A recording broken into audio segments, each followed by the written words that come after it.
centuries, the people of Nicaragua have passed down legends of an unholy monster that roams the countryside, attacking people and drinking their blood. Scientists have always dismissed this creature as myth, like Bigfoot, Yeti, or Chupacabra. But in 1982, sightings of a fearsome humanoid beast have increased, forcing villagers to flee in terror and report excruciating deaths at the hands of this monster. Is this the vengeful work of angry gods, or the depraved creation of insane men? When an abandoned industrial building is cleared for demolition, a locked door is discovered in its basement. The door conceals an archive of strange and disturbing specimens, recordings, photos, and documentary films. Compelling evidence of monstrous creatures and preternatural events. The documentarian's whereabouts remain unknown. In his records, he identifies himself only as the Teller. His investigations reveal a frightening world of dark secrets.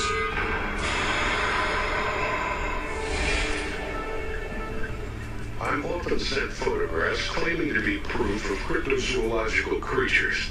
They are rarely authentic. But I've recently acquired a box of photos from Nicaragua that cannot be ignored. They are dated 1982 and tell a chilling story of a dry, miserable time in the villages of the central highlands of the country.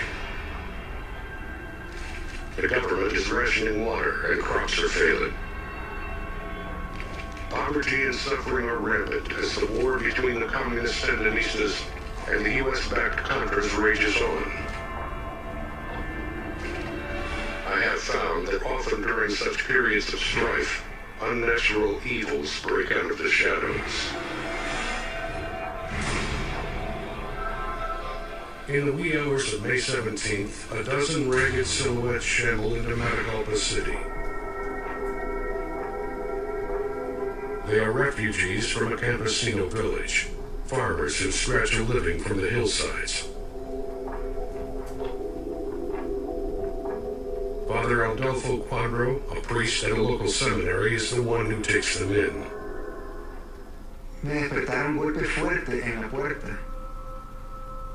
I was awakened by a violent banging on my front door.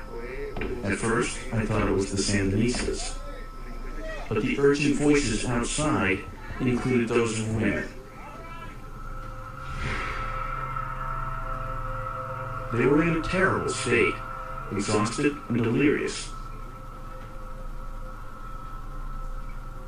They were covered with cuts and bruises from the jungle.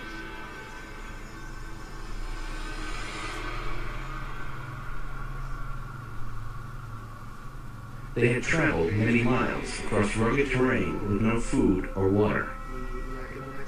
I wondered what made them flee in such a hurry. I couldn't fully understand what they were saying, but in time it became clear. It was a creature that caused them to flee. A beast that mercilessly killed all it saw. Men, women, sleeping children. It breathed pestilence from its lungs. I asked them why they did not shoot it. They looked at me like I was crazy. The people of this region carry a strong belief in talismans, potions, and the power of the ancient gods. According to Father Quadro, some villagers speak of a creature known as Macuana, the angry spirit of a young woman betrayed by the Spanish during colonial times. They fear she has been awakened, perhaps by the presence of foreigners on her soil. Others feel the beast is a proxy of the Nahuatl gods, who are known to be cruel and vengeful, drinkers of human blood. Though none of the villagers dared fight the creature, one boy was able to capture images. His hastily shot photos are the ones that prompt my investigation. Martino Reyes lived with his family in a tiny village outside Matagalpa. He tells me about a fortunate discovery that led to his remarkable photographs. I was walking through the jungle and I found this abandoned contra camp. And what I saw was an old backpack. When I picked it up and I opened it, it was a camera. And it was like I found a treasure. I knew I could sell it and bring something to my family that we can really use.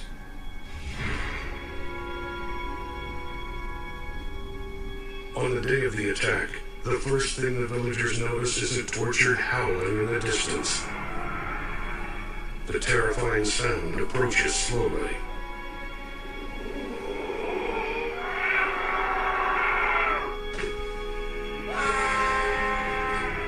Martino's cousin Christina is in prison for a drug trafficking offense, but I have no reason to doubt her account of that terrible day.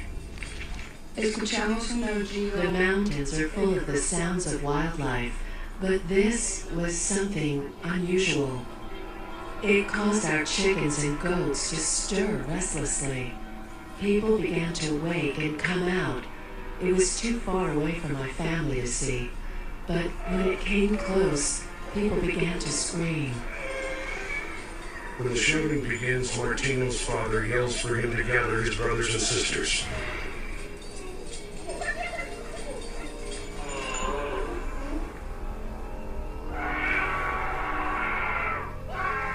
When we were running, the beast was trying to catch us, trying to reach us with his arms, and the only thing I could see is that he was slow, so I thought I could outrun it.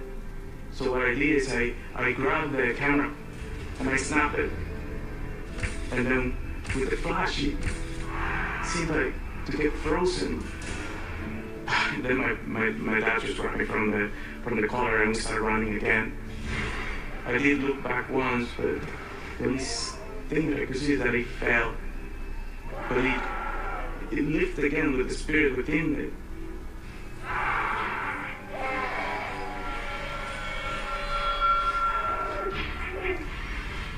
These are the photos shot by Martino Reyes that day. I acquired them with a bribe to the Matagalpa Police Department.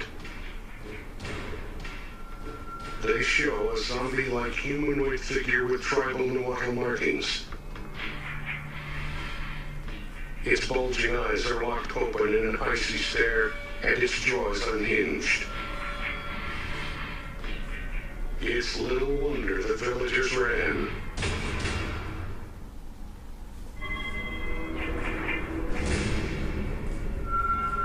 When an unidentified humanoid invades a farming village in the mountains near Matagalpa, Martino Reyes is able to capture its image on film.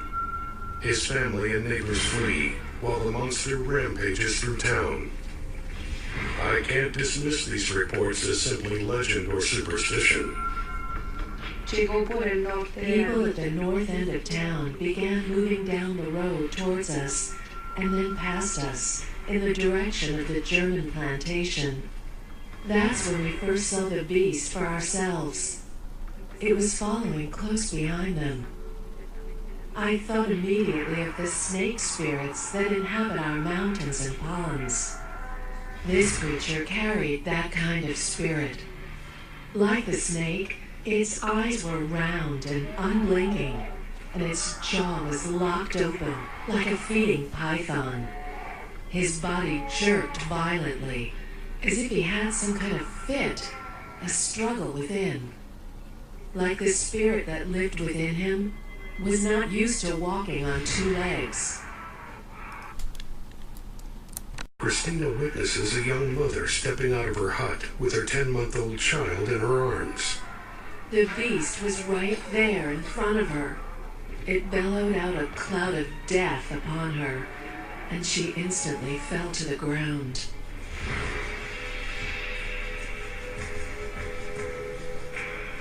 The villagers head north towards Matagalpa City. They seek refuge at a coffee plantation, but they are turned away by its owner.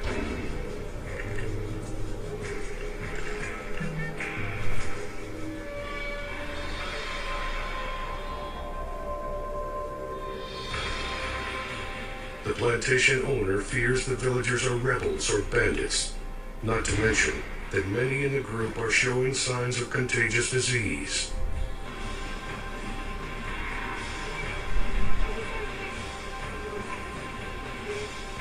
With his breath, everything that he spread in the town, the people that smelled it, they started bleeding from the mouth and they died. Y todos los que se acercaron a ayudar. And those who came to their aid would die as well. My mother told us not to go near anyone, whether they looked sick or not. There were fewer than 20 of us left. Half of our village was already gone. The men decided that we would head to Matagalpa City, where they had hospitals, and we could get the protection and healing of the church. Estaba contagiado. It was very difficult to tell who had the plague and who had simply fallen because of exhaustion and lack of water. We decided we had to leave behind the ones who were too sick to walk on their own. I will be praying forgiveness for that for the rest of my life. Martino and Christina's testimonies are sincere. And any doubt I have, any suspicion that this might be imagination running wild, is erased by the photos. I believe they are authentic, incontrovertible evidence that something is out there. But what? I study the photos on and off for days. The creature's bugging eyes are reminiscent of Maori tribesmen when they are in a battle frenzy. Could this be something similar?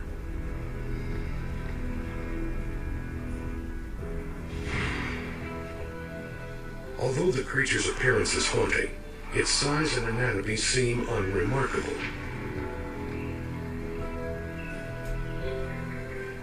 Could this be just a man? Perhaps drugged, under the influence of tribal mind-altering medicine, like I saw in Haiti and New Guinea. If it is indeed a man, then what is this cloud of pestilence it supposedly breathes?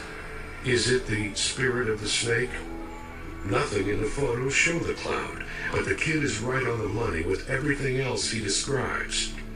He never even saw the pictures. He just turned the film over to the police, and his account matches the photos to a T. I believe he saw what he said he saw.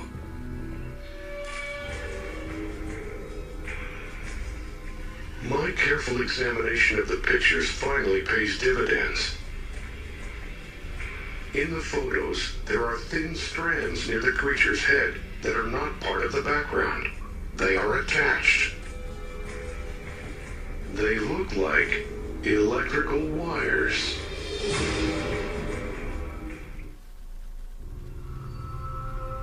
A Nicaraguan village has been decimated by a horrible humanoid monster. At first, I consider this as another sighting of a cryptid, such as the Loch Ness Monster, the sea creature first spotted in Scotland in 1933. Or Yeti, the abominable snowman, seen periodically in the Himalayas since the 1900s, and Bigfoot, or Sasquatch, the ape-like beast reported in the forests of the Pacific Northwest. In Nicaragua, there are several other legendary monsters that fall into this category, but this case is clearly different.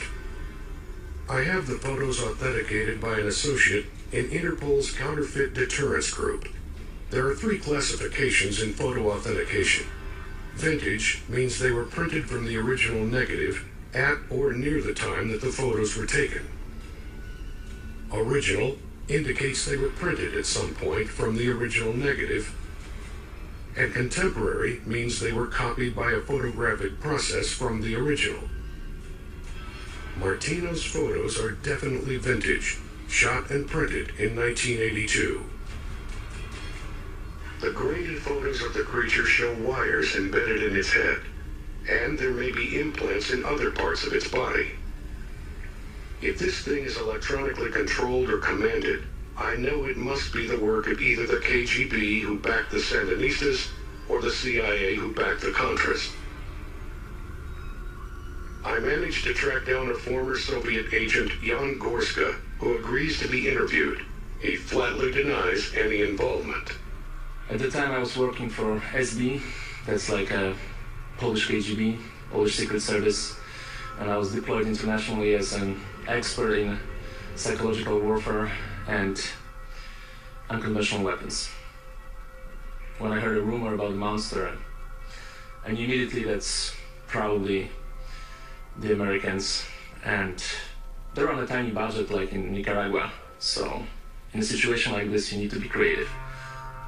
I believe this man and refocus my investigation on the CIA. I called in several favors and managed to locate some highly redacted documents related to operations in the Matagalpa area. I make a chilling discovery. One report refers to a D9 RCO, the 9th iteration of an experiment with remotely controlled organisms. I find a contact who is willing to talk. I'll call him Gordon. He was a key player in the development of the RCO program. He is terminally ill, tumors all over his body. Maybe that's what's giving him the courage to come clean. Now, you do understand that if people hear about this, they're going to talk about how cruel we were, inhumane. But what they don't understand is we were right in the middle of the Cold War. And at that point, pretty much everything goes. So we ended up having this meeting. This guy that ran the meeting, he was a doctor, PhD, MIT kind of guy. Sandinistas were Marxist. They were getting most of their help from the Cubans. And the administration had decided that we couldn't let that happen. We had to make an impact on what was happening there.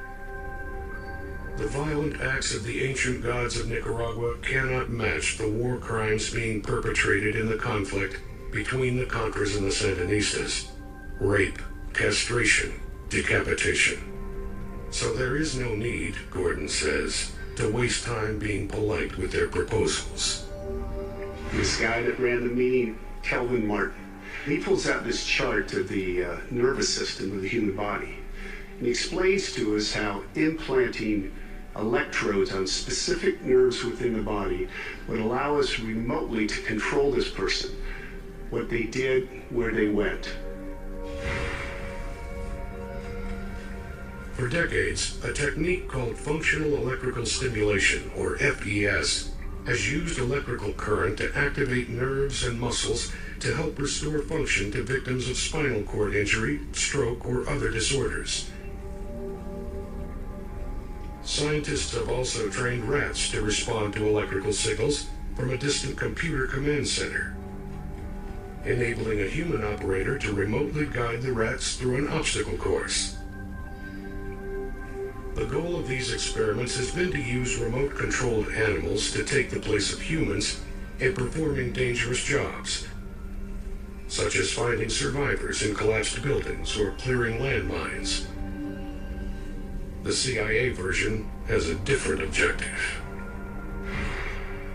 With the delivery vehicle perfected, the team now needs to decide how to weaponize the RCO. We removed the stomach and inserted a canister inside that was filled with a biological agent. We also took out the tongue. The tongue was taken out for two reasons. One, to make sure the person couldn't speak, and two, to allow a tube that was coming from the tank to be accessible from that area so that when we did want to release the gas, we could. The mouth was wired open, the eyes were wired open. The mouth was wired open, the eyes were wired open. And we would just guide these people into either an enemy encampment, a village that we were interested in, and on our desired time, we would release this gas, and it would come out in a large cloud, and either people that were close by would immediately be affected by it, and or down the road, because the wind would be blowing, that gas cloud would move around. This experiment is brutal. The subjects are unwilling participants, and they must experience excruciating pain. I have to find out if this project continues beyond these first hideous tests.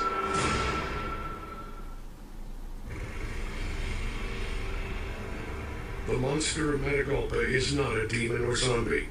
It is, in fact, a gruesome CIA experiment, creating remote-controlled organisms, RCOs. We intercepted a handful of documents, and we were shocked. That was cruel. I mean, I'm not squeamish about things we're doing in the wartime. War is war. But to invent something like that.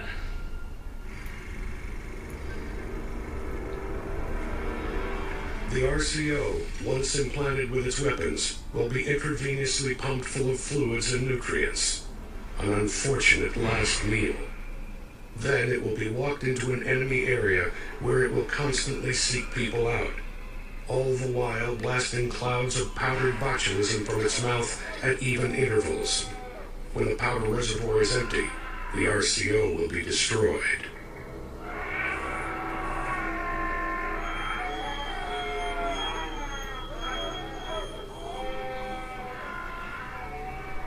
But just to make sure that we could control the environment after we did this, there was 2 pounds of C4 that was also inside each subject. And on our count, we could explode that, get rid of all the evidence, because this is a war crime, what we're doing. And we want to make sure that none of this would ever come back to us. And that's exactly what we did. Martino and Christina mentioned nothing about hearing an explosion when they left their village that day. It's possible that this RCO's charge failed to detonate. More likely, they just didn't notice it. With a war going on, explosions of grenades, landmines, and artillery shells were common. The RCO is not just an effective killing machine. The inventors also cleverly designed the creature as a tool for psychological warfare. We had one of our SF guys say, you know what, let's paint these guys. Let's paint them like some of the mythical figures within the native belief system there. And we did that. And as a result, not only did they kill the people we wanted dead, but the ones who survived, they ran around telling everybody else what was going on and scared the hell out of them. To use the person's unwilling body and put explosives into it, that was really something beyond my imagination. The Cold War gave birth to such strange ideas.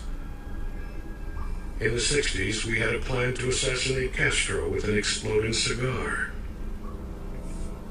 We developed an expensive program to train bees to kill people. The RCO could be written off as just another brief anomaly in history. But during America's war in Afghanistan, this document was intercepted from Special Operations Forces in the field. It contains the words, "Penetrate cave complex to neutralize HVT, high-value target, with D-27 RCO."